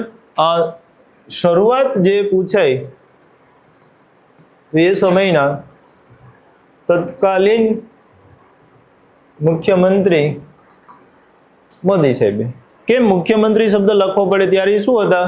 ગુજરાતના મુખ્યમંત્રી હતા. શાળા પ્રવેશોત્સવ ઉજવવાનું કારણ શું હતું? છોકરા નિશાળે આવે, બરાબર, ટૂંકમાં સંખ્યા છે પ્રાથમિક શાળામાં જે ઘટતી જતી એ આપણે ઘટવાની છે નહીં. અને હમણાં આપણે શનિવારમાં કંઈક નવું લાવ્યા. હા ભાઈ, શનિવારમાં કંઈક નવું લાવ્યા, બેગલેસ ડે. લે, ત્યારે અમે ભણતા ત્યારે કોઈ દી આવું ન આવ્યું. આ બેગલેસ ડે એટલે હું શનિવારે દફતર લઈને જવાનું નહીં, નિશાળે જવાનું, જલસા કરીને આવવાનું. તો બધા નિશાળે તો જઈ, બરાબર, યોગ કરાવવાના, બાળ સભાનું આયોજન કરવાનું, રમતો રમાડવાની, ગણતરી કરી શકાય એવી રમતો બધું કરવાનું, આરે સાહેબે રમવાનું. તમને ખબર છે કે અત્યારે પ્રાથમિક શાળાના શિક્ષકોની તાલીમ હોય ને, એ તાલીમમાં શિક્ષકોને રમાડે કે તમે નિશાળે જઈને રમાડીશો કેમ, તમને રમતા આવડું જોઈએ છે, બરાબર. અને તમને ટ્રેનિંગ જોવો ને, પહેલા ટ્રેનિંગ કેવી હતી ખબર? એકાદો આમ વ્યક્તિ ક્લાસ 2 અધિકારી આવી જાય,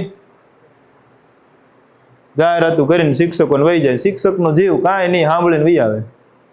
હવે ટ્રેન્ડ બદલાઈ ગયો. હવે તો જે ક્લાસ 2 અધિકારી હોય ને, અને એ યુવા હોય, એટલે એ આવીને એવું કે તમે સારી એવી પ્રવૃત્તિ કરાવો, કઈ પ્રવૃત્તિ કરી શકાય એ પાછું ટ્રેનિંગ આપતા, બરાબર. અને હવે જો કે સરકારી શાળામાં ઘણું સારું શિક્ષણ કાર્ય છે, પ્રાઇવેટ ખાનગી શાળા કરતાં અહીંયા સુવિધાઓ અનેક ગણી વધારે છે, બરાબર. શરત એટલી કે એ શાળાનો શિક્ષક ભણાવતો હોવો જોઈએ, તો એ શાળા કંઈ ઘટે નહીં, એટલી સુવિધાઓ હાલ અહીંયા છે. આપણે ખાલી એટલું ધ્યાન રાખવાનું, શાળા પ્રવેશ ઉત્સવ શરૂ ક્યાંથી? મહીસાગર. ને કોના હસ્તે? તો જવાબ શું આવશે? નરેન્દ્ર મોદી સાહેબના હસ્તે. પછી સાહેબ આપણે સુરત આંટો મારવા જવું છે. સુરત. સુરતમાં ભારતનું સૌ પ્રથમ સોલાર બસ સ્ટેશન કાર્યરત થશે. ભારતનું પહેલું સોલાર બસ સ્ટેશન સુરત ખાતે છે, એ કાર્યરત થશે. આનું આપણે ધ્યાન રાખીશું. અલથાણ કરીને છે, પણ આપણે આખું યાદ ન રાખીએ તો સુરતમાં શરૂ થયું એ ખબર હોવી જોઈએ. આ સોલાર શબ્દ બહુ ટ્રેન્ડિંગમાં છે. આપણને ખબર હોવી જોઈએ સાહેબ કે ઇન્ટરનેશનલ સોલાર એલાયન્સનું વડું મથક ક્યાં છે? ભારતમાં, હરિયાણામાં, ગુરુગ્રામ ખાતે. સોલાર શબ્દ આવે ને સાહેબ, આ સોલાર એટલે આપણા માટે ઘણા પ્રશ્નો છે. વડું મથક હરિયાણા, ગુરુગ્રામ. આ ISA શું છે તો કે ઇન્ટરનેશનલ સોલાર એલાયન્સ. ભારતનું સૌ પ્રથમ 24/7 સૌર ઉર્જા સંચાલિત ગામનું નામ કોઈને કેવું છે ભાઈ? ભારતનું સૌર ઉર્જા સંચાલિત 24/7. જવાબ શું આવશે? મોઢેરા. મોઢેરા ભારતનું પહેલું એવું ગામ બન્યું છે સાહેબ કે જ્યાં 24 કલાકને હાથે દી ગામ છે, એની વીજળી કઈ રીતે આવે છે? સૌર ઉર્જા સંચાલિત છે. આવું જો એક ગામ હોય તો તમને સરહદીય ગામ પણ આપણે કીધું હોય, મસાલી, બરાબર છે. તો બીજું નામ લખી રાખશો સાહેબ. ગુજરાતનું સૌ પ્રથમ સૌર ઉર્જા સંચાલિત સરહદીય ગામ, તો એ કયું છે સાહેબ? મસાલી. પેલા બનાસકાંઠા લખતા હતા, પણ હવે મસાલી ગામમાં બનાસકાંઠા જિલ્લો નહીં લખું તો કયો લખીશ? વાવ, થરાદ. તમને એ તો ખબર છે ને કે ગુજરાતમાં જિલ્લા હવે 33 રહ્યા નથી, કેટલા થઈ ગયા? 34. ને બનાસકાંઠામાં છૂટો પડ્યો કયો? વાવ, થરાદ. બરાબર. હવે આ સવાલ આટલા છે. તમે જ્યારે જીકે ભણશો ને ત્યારે તમારે કેટલું બધું યાદ રાખવાનું થશે. ગુજરાતનું સૌપ્રથમ સૌર ઉર્જા સંચાલિત રાત્રિ પ્રકાશ મેળવતું ગામ મેથાણ, સૌથી મોટો સોલાર પાર્ક સૂર્ય તીર્થ ચારણકા, અને સોલાર વિન્ડ પ્રોજેક્ટ ભારતનો સૌથી મોટો કચ્છમાં. રેડી? તો આટલા પ્રશ્નો તમને સૌર ઉર્જા સંચાલિત પૂછી શકે. અત્યારે તમારે બે યાદ રાખવાના, એક મોઢેરા અને એક કયું? મસાલી. બાકી બસ સ્ટેશન પૂછાય તો આપણે ક્યાંનું છે? સુરત. આ વાત થઈ સૌર ઉર્જા સંચાલિત. હવે ગુજરાતમાં એક સવાલ આપણે કોમન જોઈ લઈએ.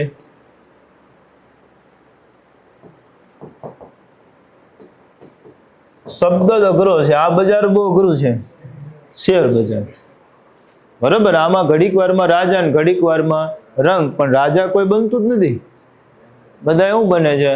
રંક જ બને છે. બરાબર. શેર બજારમાં આપણે કે સાહેબ તો હું શેર બજાર ભણવાનું ચાલુ કરવાનું? ના. 1 કરોડ ઇન્વેસ્ટર ધરાવતું ભારતનું ત્રીજું રાજ્ય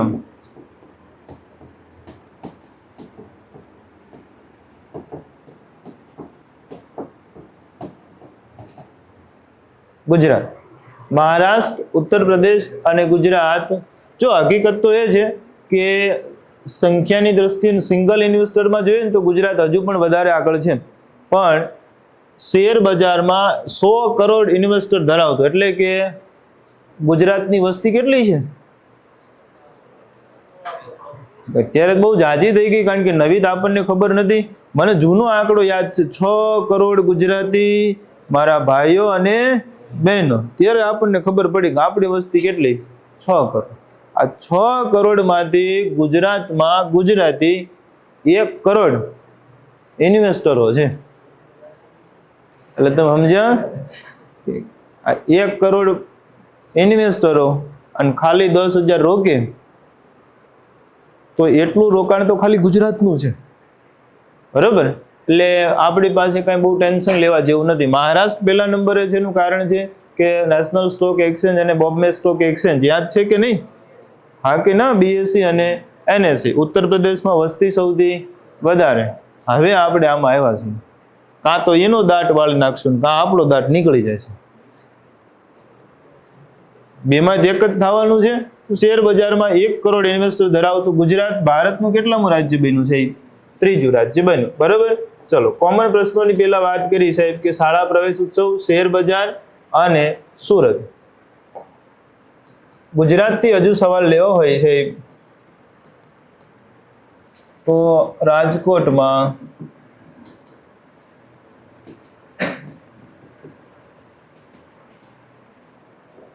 ગેલા સોમનાથ કે હમણાં શ્રાવણ મહિનો આવવાનો સાહેબ, અને આપણે દર્શન કરવા જશું પછી?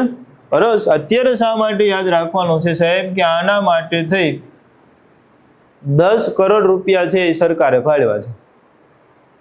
ગેલા સોમનાથ મંદિરનો જીર્ણોદ્ધાર થવાની વાત છે, અને એની આસપાસ પર્યટન સ્થળ તરીકે વિકસી શકે એવું. જો કે આની ડિઝાઇન આવી ગઈ, કદાચ તમે કોઈ રીલ્સમાં જોઈ હોય તો તમને ખ્યાલ આવે કે ગેલા સોમનાથ છે અને હવે કઈ રીતે આમ વિકસિત કરવામાં આવશે. બરાબર. અને આપણા માટે બહુ સારી વાત છે સાહેબ કે આવડું મોટું એક ધાર્મિક પર્યટન સ્થળ આપણે ત્યાં બનશે.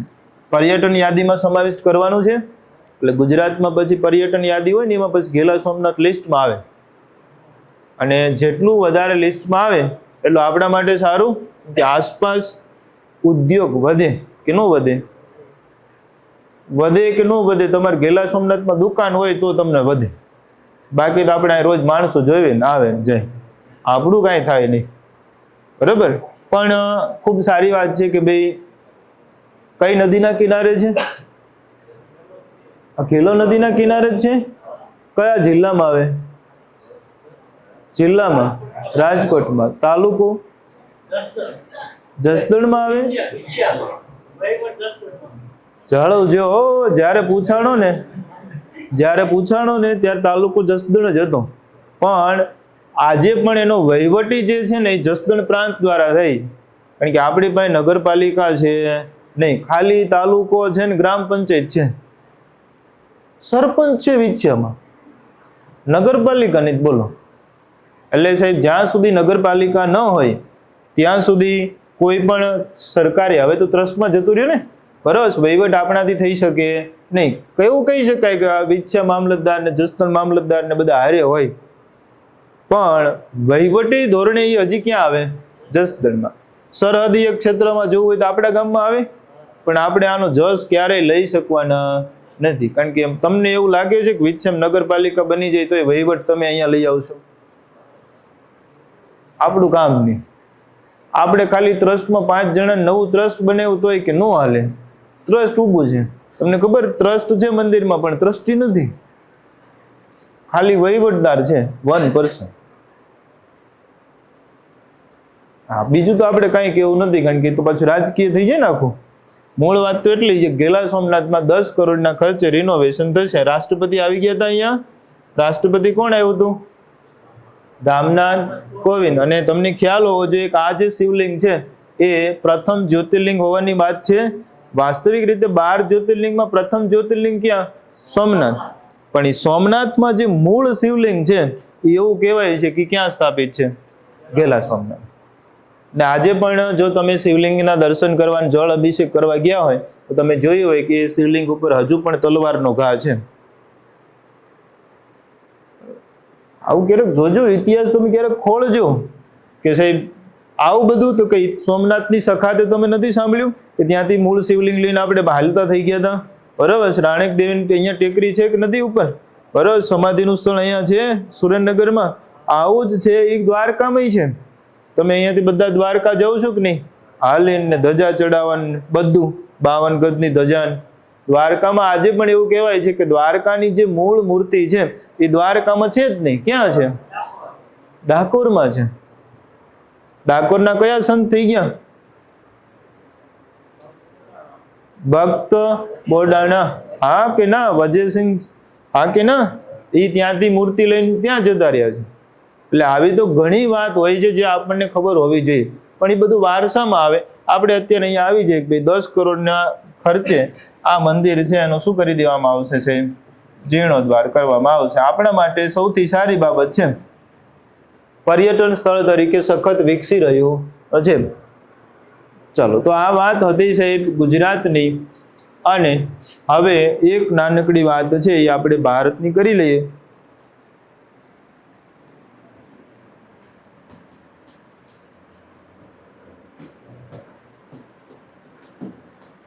ભારતમાં સુપ્રીમ કોર્ટથી એક સવાલ છે. મને કોઈ કહેશો સુપ્રીમ કોર્ટના હાલના મુખ્ય ન્યાયાધીશ કોણ છે? B.R. ગવઈ.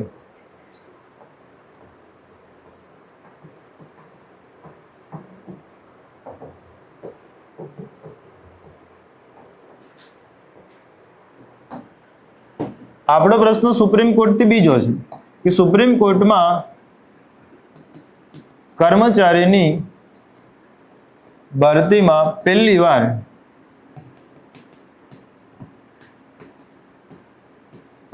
અનામત લાગુ કરવામાં આવી.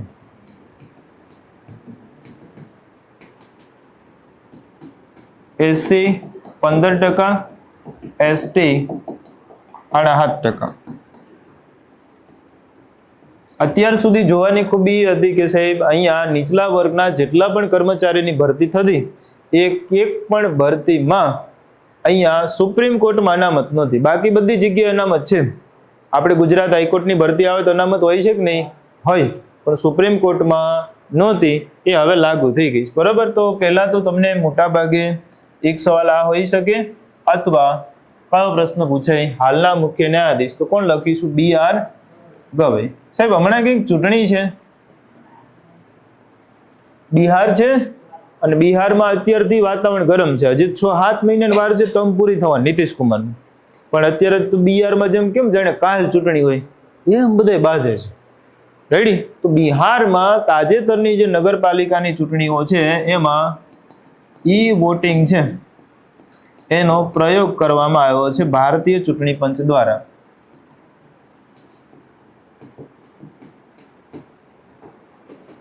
ઈ વોટિંગ નો પ્રયોગ છે એટલે કે સાહેબ હવે તમે મોબાઈલથી પણ શું આપી શકો? વોટ આપી શકો. બરાબર? એટલે મોબાઈલ એપ્લિકેશન થકી ચૂંટણી પંચ છે એ નગરપાલિકા, બિહાર વિધાનસભાની નહીં હો, બિહારમાં નગરપાલિકાની ચૂંટણી છે એમાં ઈ વોટિંગનો પ્રયોગ કર્યો છે. એટલે પ્રશ્ન શું પૂછાય? ભારતમાં સૌ પ્રથમ ઈ વોટિંગનો પ્રયોગ તાજેતરમાં કયા રાજ્યમાં થયો? જવાબ શું આવશે? બિહાર આવશે. બરાબર? ચલો, તો બિહારથી આ સવાલને આપણે ધ્યાનમાં રાખીશું. ચૂંટણી થાય પછી જોઈશું કે ભાઈ કોણ જીતે છે ને કોણ હારે છે ને શું છે. એના પછી આપણે પાડોશી રાજ્ય વાત કરી લેવી છે રાજસ્થાનની.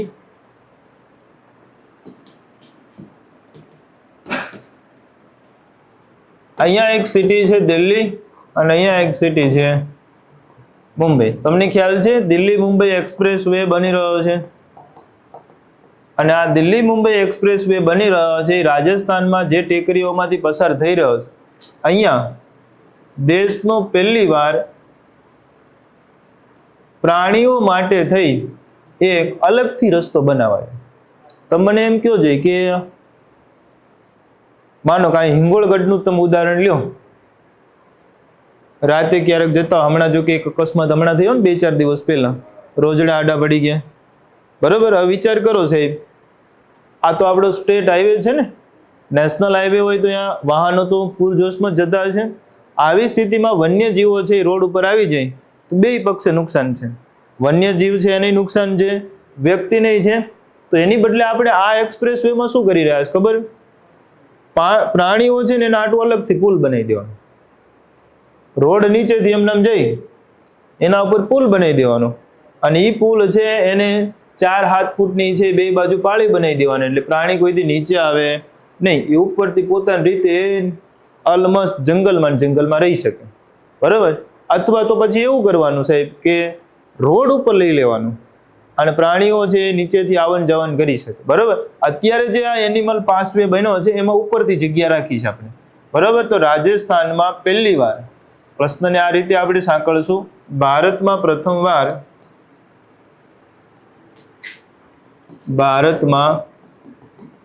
સૌ પ્રથમવાર એનિમલ પાસવે, પ્રાણીઓ માટે થઈ પહેલી વાર એનિમલ પાસવે, અંગ્રેજીમાં કેવું હોય તો પ્રાણી અથવા વન્યજીવ કોરિડોર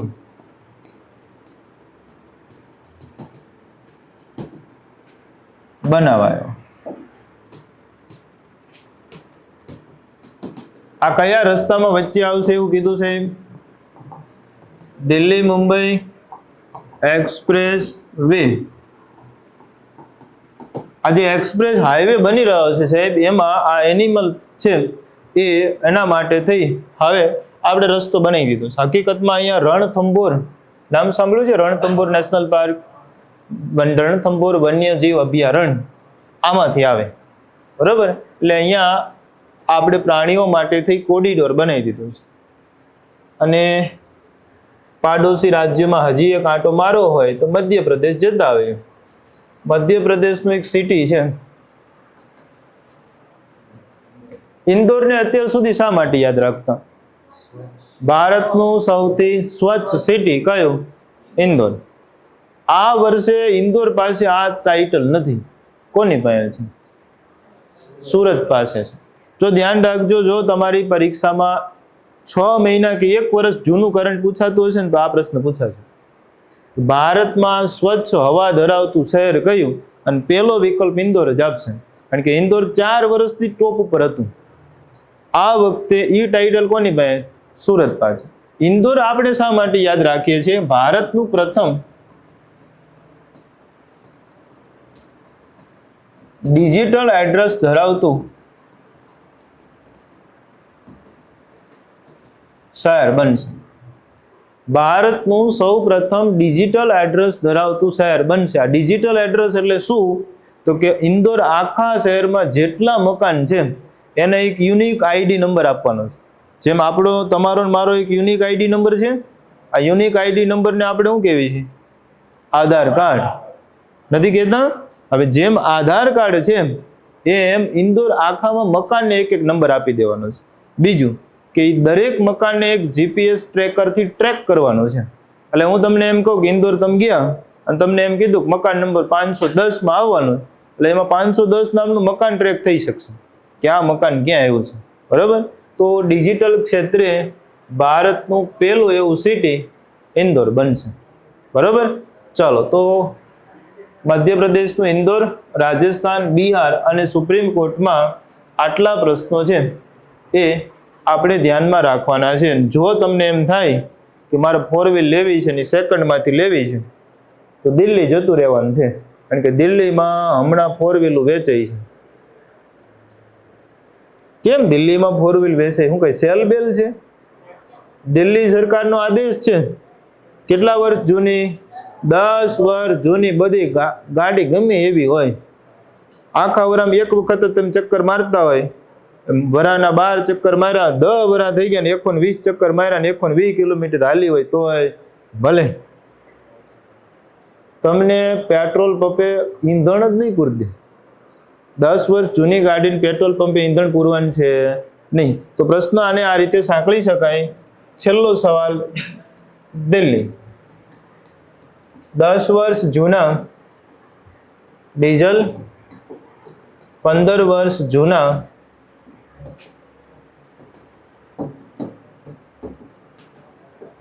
પેટ્રોલ સીએનજી વાહનો છે એને હવે પેટ્રોલ પંપ પર ઈંધણ મળશે નહીં. એટલે ફરજિયાત તમારે શું કરવાનું? આ વાહન વેચવું જ પડે. બરાબર ને? 10 વર્ષ જૂના વાહનો છે એ વેચી દેવા માટે દિલ્હીવાસીઓ ફરજિયાત બંધાયેલા છે. અને હવે દિલ્હીમાં નવો ટ્રેન્ડ છે, કાં તો ઇલેક્ટ્રિક વ્હીકલ લઈ લો. બરાબર? કારણ કે ઇલેક્ટ્રિક વ્હીકલમાં કઈ શાંતિ? પ્રદૂષણ કંઈ થતું નથી, તો હાલવા દેવાનું. અરવિંદ કેજરીવાલ હતા, તમને ખ્યાલ છે? ઓડ ઇવન લાવ્યા હતા. ઓડ ઇવન એટલે તમારી ગાડી નંબર બેકી નંબર છે, તમારે બેકી દિવસનો વાર હોય, એક દિન 4 વ્હીલ લઈને જવાનું, બીજા દી તો કે દિલ્હીમાં ટ્રાન્સપોર્ટેશનમાં ચડી જવાનું, બસમાં. આપણે કેમ BRTS ને આવી બધી બસો નહીં ચાલતી એમાં જ. કેમ? તો કે પ્રદૂષણ વધી જાય છે. બરાબર ને? પહેલી વાર દિલ્હીમાં આ વખતે ક્લાઉડ કૃત્રિમ વર્ષા કરવા માટેનો પ્રયોગ આ વર્ષે કરવામાં આવનાર છે. કેમ? દિલ્હીમાં દર વખતે પ્રદૂષણ વધી જાય છે, તો આ વખતે આપણે એવું આયોજન કરી રહ્યા છીએ કે દિલ્હીમાં એક કૃત્રિમ રીતે વરસાદ વરસાઈ હતી. પણ મને જોકે ભારતીય વૈજ્ઞાનિકો ઉપર ભરોસો છે એટલે બહુ વાંધો નહીં, નહીતર સાઉદી અરેબિયા જેવું થાય. સાઉદી અરેબિયા એટલે રણ છે તો તમને ખ્યાલ છે ને? અહીંયા પાણી નીકળતું નથી પેટાળમાં, શું નીકળે છે? ક્રૂડ ઓઇલ નીકળે છે. પાણીથી વેચાતું પીવે છે. બરાબર? હવે ક્રૂડ ઓઇલના કૂવા છે ને એને નક્કી કર્યું ભાઈ આ વખતે આપણે વરસાદ કરવો, રણમાં વરસાદ કરવો છે. બરાબર? આખી સિસ્ટમ તૈયાર કરીને ક્લાઉડ કર્યું, લોચો થઈ ગયો, રણમાં પાડવાને બદલે સિટીમાં પડી ગયો, અને થોડો ન પડ્યો સીધો ઝાઝો પડી ગયો. પછી અહીંયા તમે ઓલું મોટું હોય ને ખરીદી માટેનો શોપિંગ મોલમાં ઓલું તમે લઈ જાવ શું કહેવાય? આમ વસ્તુ લઈ જવા ટ્રોલી હોય ને, એ ટ્રોલીમાં માણા બેઠા હોય. કેમ? તો કે આટલું પાણી ભર્યું હોય. કેમ પાણી ભરાય? એનું કારણ એ છે કે ત્યાં ગટર વ્યવસ્થા છે એ મોટી છે જ નહીં. વરસાદનું પાણીના નિકાલ માટેની વ્યવસ્થા છે જ નહીં. કેમ? તો કે થતો જ નથી. હું ખોટી માથાકૂટ કરવી, અને વરસાયો જાજો વરસી ગયો. આપણે જોવાનું દિલ્હીમાં આવું ન થાય, નહીતર એ માથાકૂટ ને પછી. બરાબર? જો કે અત્યારે ઓલરેડી તો છે જ તકલીફ. અંબા કાકાએ પાછી જાહેરાત કરી, તમને ખબર હે ને? તો ગુજરાત માટે અતિ ભારે અઠવાડિયું છે, ધ્યાન રાખજો. એમ ખબર પડતી નથી કેમ વાત કરી લે છે ભગવાન હારે, ડાયરેક્ટ કોન્ટેક્ટમાં છે. બરાબર? ચલો, તો એક નાનકડો બ્રેક લઈ પછી આપણે કન્ટિન્યુ કરીશું.